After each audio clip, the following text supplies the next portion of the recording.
सोयाबीनच्या बोगस बियाण्यानंतर आता फवारणी औषधीवर शेतकऱ्यांकडून प्रश्नचिन्ह उपस्थित केले जात आहे।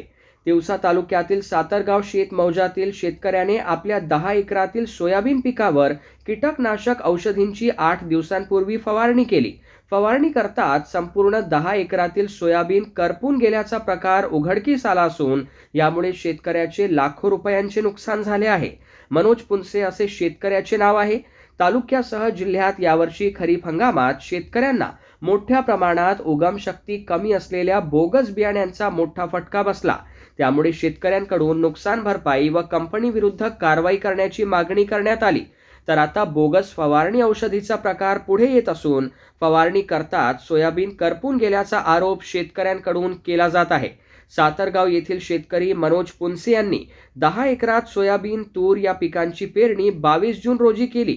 त्यानंतर 8 दिवसांपूर्वी याच सोयाबीन पिकावर त्यांनी औषधाची फवारणी केली असता 10 एकरातील सोयाबीन पिकाचे झाड करपून मरण पावल्याचा आरोप करत त्यांनी नुकसान भरपाईची मागणी केली आहे। मी मनोज पुनसे सातरगाव येथील शेतकरी आहे। माझ्या शेतात मी 22 तारखेला पेरणी केली होती। त्याच्यानंतर मी FMCचं 15 दिवसानंतर गॅलेक्सी नेक्स्ट औषध मारल्यानंतर माझा पूर्णस्त सोयाबीन 25% आताच मरून मोकळे झाला आहे आणि त्याच्यातले अजून 50% झाडं मरण्याच्या स्थितीत आहे।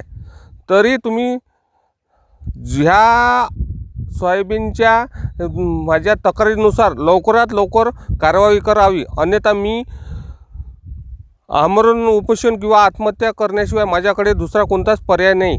करिता आपण याच्यावर लवकरात लवकर नोंद घ्यावी। Prashik Makeshwar, RCN news, Tiwasa.